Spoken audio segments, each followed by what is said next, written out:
सामने वाले की असलियत ऐसे पता करें।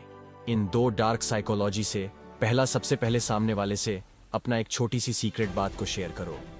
अगर वो सीक्रेट किसी को पता लग जाता है तो समझ जाना कि उसने किसी तुम्हारी सीक्रेट बात बता दी है और वो इंसान आपसे धोखा कर सकता है और उससे दूर ही रहो। दूसरी, तुम्हें उसके बिहेवियर पर ध्यान देना है और उसके गुस्से को भी। अगर सामने वाला गुस्सा में अपना कंट्रोल खो देता है तो उस पर भरोसा करना खतरे से कम नहीं है। उससे दूर रखो अपने आप को। और किसी पे शक है तो कमेंट में उसका नाम लिखे और हाँ, सब्सक्राइब जरूर करना।